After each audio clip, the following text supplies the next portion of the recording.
আজকের গুরুত্বপূর্ণ আঞ্চলিক সংবাদে সবাইকে জানাই স্বাগতম। আজ হলো 7 ডিসেম্বর 20 অগ্রহায়ণ রবিবার।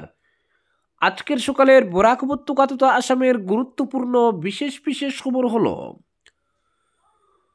বরাকে এইমস হসপিটাল, বুটের দামামা মুখ্যমন্ত্রীর, চা শ্রমিকদের জমির পাট্টা শীঘ্রই, ইঙ্গিত হিমন্তের।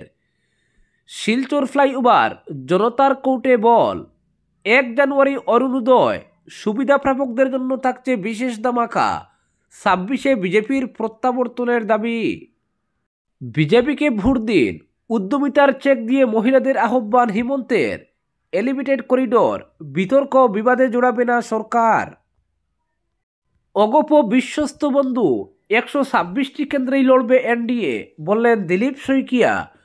সম্মানজনক আসন সমঝোতা চায় অগপ, বললেন অতুল বরা। জুবিন মৃত্যুর তদন্ত শেষ, 12 ডিসেম্বর চার্জশিট। প্রাপ্তবয়স্করা স্বাধীনভাবে লিভ ইন সম্পর্কে থাকতে পারবেন, ঐতিহাসিক রায় রাজস্থান হাইকোর্টের। এবং সর্বশেষ খবরটি হল, ধলাইয়ের বিভিন্ন ফার্মাসিতে ভুয়ো চিকিৎসকের খুঁজে স্বাস্থ্য বিভাগ।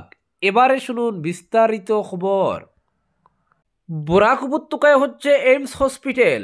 বরাকের স্বাস্থ্যসেবার উন্নতিতে সুদূর প্রসারী ভাবনায় রয়েছে সরকার। ফলে এইমস স্থাপনে আলোচনা শুরু হয়েছে। ভোটের মুখে এই আশার বাণী শুনিয়েছেন স্বয়ং মুখ্যমন্ত্রী হিমন্ত বিশ্ব শর্মা। যদিও বরাকে এইমস স্থাপনের আলোচনা একেবারেই প্রাথমিক পর্যায়ে রয়েছে বলে মন্তব্য করেন তিনি। নির্বাচনের আর বেশি দিন বাকি নেই। ভোটের মুখে সবকটি বিধানসভা এলাকায় বিভিন্ন প্রকল্প বাস্তবায়নের লক্ষ্যে ঘুরে বেড়াচ্ছেন মুখ্যমন্ত্রী। যেখানেই যাচ্ছেন নতুন নতুন প্রকল্পের ঘোষণার পাশাপাশি প্রতিশ্রুতির বন্যা বইয়ে দিচ্ছেন। শনিবার হাইলাকান্দিতে দাঁড়িয়েও বরাকের এইমস স্থাপনের কথা বলেছেন মুখ্যমন্ত্রী।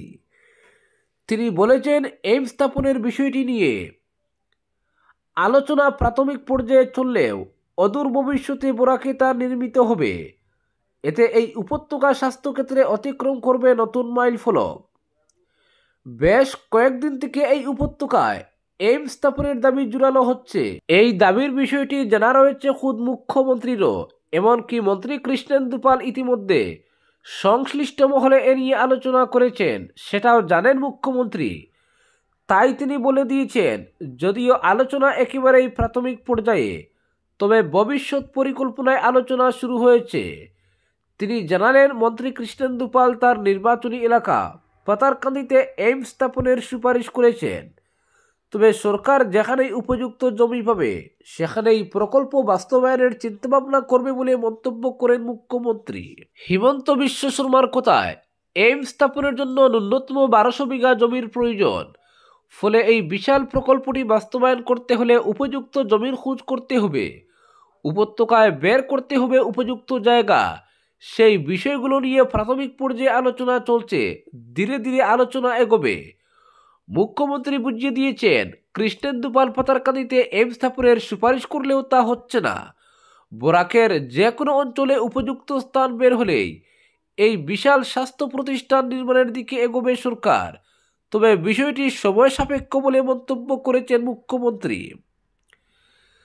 এদিকে চা বাগান শ্রমিকদের জমির পাট্টার ব্যাপারে গুরুত্বপূর্ণ মন্তব্য করেছেন মুখ্যমন্ত্রী। এক প্রশ্নের জবাবে তিনি বলেছেন, চা বাগানের শ্রমিকদের জমির পাট্টা প্রদানের সিদ্ধান্ত নেওয়া হয়েছে। শীঘ্রই জমির নথিপত্র হস্তান্তর করার প্রক্রিয়া শুরু হবে।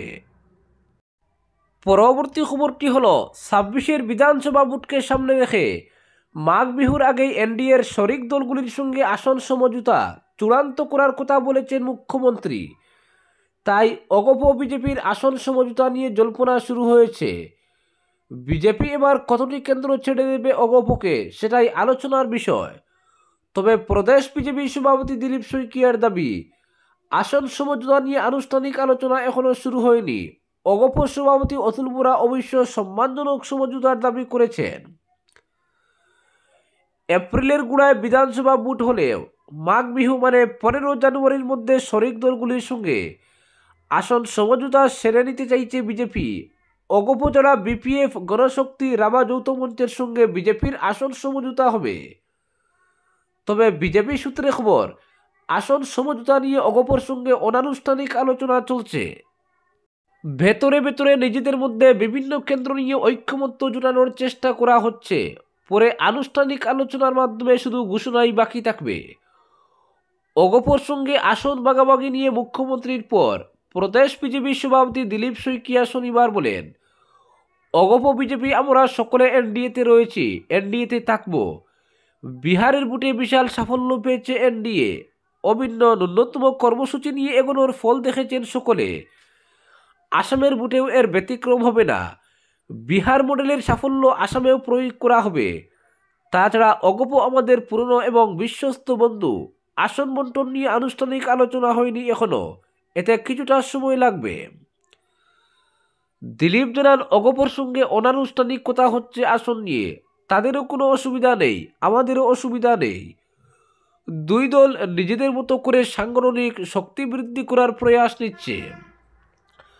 রাজ্যের 25-26টি কেন্দ্রের সংখ্যালঘুরা নির্ণায়ক ভূমিকায় রইলেও সংখ্যালঘু কেন্দ্রগুলি ছেড়ে দেওয়ার কথা ভাবছে না বিজেপি, জানিয়েছেন দিলীপ। তিনি বলেন, এনডিএ হিসেবে 126টি কেন্দ্রেই লড়ব আমরা। বিজেপিও প্রার্থী দেবে কিছু সংখ্যালঘু কেন্দ্রে, অগপ দেবে। আলোচনার ভিত্তিতে ঠিক করা হবে। পরবর্তী খবর, দোলাইয়ের বিভিন্ন ফার্মাসিতে ভুয়ো চিকিৎসকের খুঁজে স্বাস্থ্য বিভাগ। আজকাল ভুয়ো চিকিৎসকের অভাব নেই। উপযুক্ত নথিপত্র ছাড়াই গ্রাম শহরের আনাচে কানাচে চিকিৎসা করে বেড়াচ্ছেন তারা। গ্রামাঞ্চলের সহজ সরল জনগণ জানেন না কে ভুয়ো আর কে সঠিক, তাই যত্রতত্র চিকিৎসা সেবা নিয়ে নিজেদের বিপদ ডেকে আনছেন এই সমস্ত মানুষ। তবে সরকারের নির্দেশে ভুয়ো চিকিৎসকদের বিরুদ্ধে কড়া পদক্ষেপ গ্রহণ করেছে স্বাস্থ্য বিভাগ। কাছাড় জেলা স্বাস্থ্য বিভাগের অভিযানে ইতিমধ্যে ধরা পড়েছেন বেশ কিছু ভুয়ো চিকিৎসক, অনেকে আবার গা ঢাকা দিয়েছেন।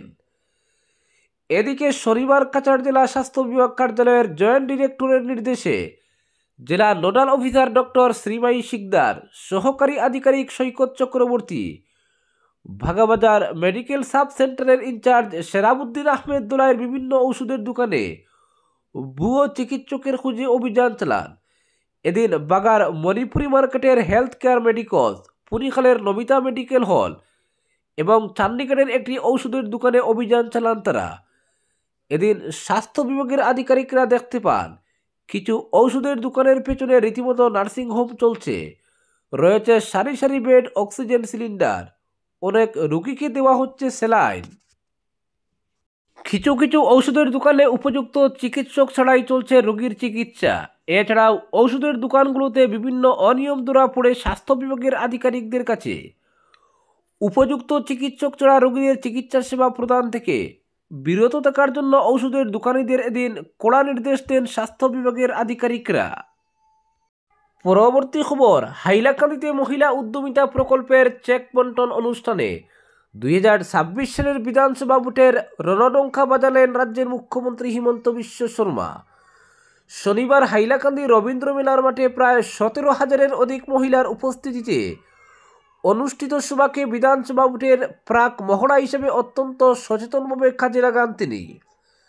নারী সবলীকরণের মাধ্যমে গোটা রাজ্যের সঙ্গে হাইলাকান্দির অর্থনীতির ভিত মজবুত এবং মহিলা উদ্যমিতা অভিযানের মাধ্যমে আত্মসহায়ক গোষ্ঠীর সদস্যদের গ্রামীণ উদ্যোক্তা হিসেবে গড়ে তুলতে সরকারের প্রয়াসের কথা প্রাঞ্জল ভাষায় তুলে ধরে 26-এর বিধানসভা ভোটে বিজেপিকে সরাসরি ভোট দেওয়ার আহ্বান জানান হিমন্ত বিশ্ব শর্মা।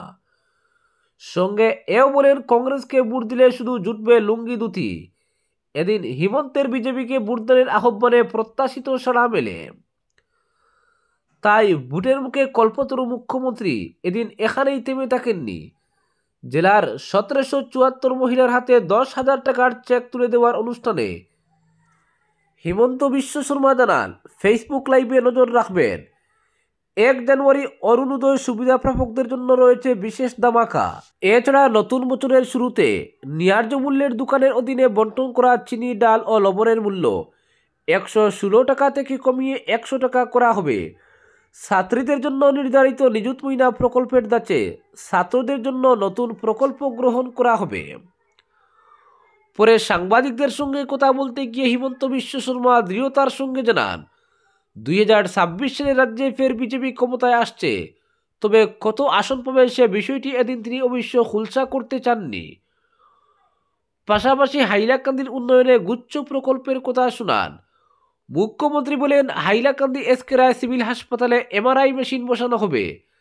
জায়গা নির্ধারণ হলেই জেলায় মেডিকেল কলেজ, জেলায় আরও 3000 অরুণোদয়, জেলা ক্রীড়া সংস্থার স্টেডিয়ামের উন্নয়নে আরও 2 কোটি। মঞ্চে থাকা প্রাক্তন মন্ত্রী গৌতম রায়ের অনুরোধে মাঠ ও স্টেডিয়ামের উন্নয়নে এই টাকা বরাদ্দ করেছেন বলে জানিয়ে হিমন্ত বলেন, ইতিমধ্যে এই খাতে সরকার 3 কোটি টাকা বরাদ্দ করেছে, কাজও হয়েছে। এছাড়া হাইলাকান্দির রতনপুর রোডে রোড কাম ওভারব্রিজের জন্য রেল বিভাগের তরফে এনওসি পাওয়া গেছে। এই প্রকল্পের বাস্তবায়ন শীঘ্রই হবে। এদিকে শনিবার মুখ্যমন্ত্রীর বহু প্রত্যাশিত মহিলা উদ্যমিতার চেক বন্টন অনুষ্ঠান ঘিরে গোটা জেলা জুড়ে মহিলাদের মধ্যে বাড়তি কৌতূহল ছিল। মুখ্যমন্ত্রীর সভা সকাল 11টায় নির্ধারিত থাকলেও তিনি সভাস্থলে হাজির হন দুপুর প্রায় 12টা নাগাদ। সুবিধাপ্রাপক মহিলারা জেলার বিভিন্ন প্রান্ত থেকে এদিন সকাল 6:30 থেকে সভাস্থলে জড়ো হতে থাকেন।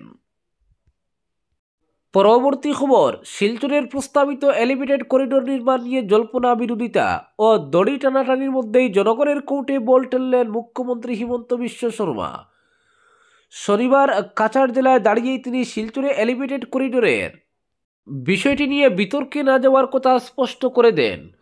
মুখ্যমন্ত্রী বলেন, শিলচরের নাগরিকরা এলিভেটেড করিডোর চাইলে কাল থেকেই কাজ শুরু করা হবে, কিন্তু যেহেতু বিরোধিতা হচ্ছে তাই সরকার পক্ষ জনতার সঙ্গে কোনো ধরনের বিতর্ক বা বিবাদে জড়াবে না। এদিন মুখ্যমন্ত্রী কোনো রাগটাক না রেখেই বলেন, জনগণের অনুরোধেই যানজট সমস্যা সমাধানের জন্য এলিভেটেড করিডোর নির্মাণের জন্য তৎপর হয়েছিল সরকার। করিডোরের জন্য নির্ধারিত অর্থ বরাদ্দ করা হয়েছে। সরকার করিডোর নির্মাণ করতে আগ্রহী, কিন্তু প্রক্রিয়ার মধ্যেই যেহেতু বিরোধিতা শুরু হয়েছে তাই সরকার পক্ষ কোনো ধরনের বিতর্কে যাবে না। তিনি বলেন, এলিভেটেড করিডোরের সমর্থন করলে সরকার নির্মাণ কাজে হাত দেবে, নতুবা করিডোর নির্মাণে বিরত থাকবে সরকার পক্ষ।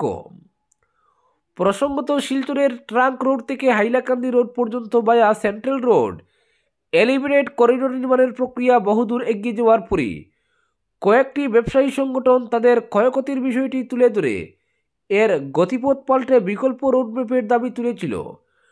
বাধ্য হয়ে প্রশাসন নাগরিক সভা আয়োজন করে জনগণের মতামত সংগ্রহ করে গত 19 নভেম্বর শিলচর বঙ্গভবনে আয়োজিত নাগরিক সভায় এলিভেটেড করিডোরের পক্ষে বিপক্ষে মত দেন প্রায় 20 জন বক্তা। কিন্তু সভায় সাংসদ, মন্ত্রী, বিধায়ক থেকে শুরু করে একাংশ নাগরিক প্রস্তাবিত পথেই এলিভেটেড করিডোর নির্মাণের পক্ষে সায় দেন এবং প্রস্তাবিত পথেই করিডোর নির্মাণের সিদ্ধান্তে রীতিমতো চূড়ান্ত শিলমোহর দেন মন্ত্রী কৌশিক। এই সভার 2-4 দিন পর ফের রীতিমতো সাংবাদিক সম্মেলন করে 4টি ব্যবসায়ী সংগঠন করিডোর নির্মাণের প্রক্রিয়া আপাতত বন্ধ রাখার দাবি জানিয়ে শিলচরের ট্রাফিক ব্যবস্থা ঢেলে সাজানোর আওয়াজ তুলে এমনকি মুখ্যমন্ত্রীর দ্বারস্থ হওয়ার কথা বলেন ব্যবসায়ী সংগঠনের কর্মকর্তারা। এরপর থেকেই এলিভেটেড করিডোর নিয়ে যেমন জল্পনা, চাপানুতর এবং দড়ি টানাটানি চলছে, এমন আবহে মুখ্যমন্ত্রীর মন্তব্য অত্যন্ত তাৎপর্যপূর্ণ। মুখ্যমন্ত্রী বলেন, এলিভেটেড করিডোর হবে কি হবে না এ নিয়ে সচেতনতার প্রয়োজন রয়েছে, তবে সরকার পক্ষ কোনো ধরনের বিবাদে জড়াতে চায় না। তিনি সম্পূর্ণ বিষয়টি জনগণের উপরেই ছেড়ে দিয়েছেন। আজকের বিশেষ সংবাদ এখানেই সমাপ্ত।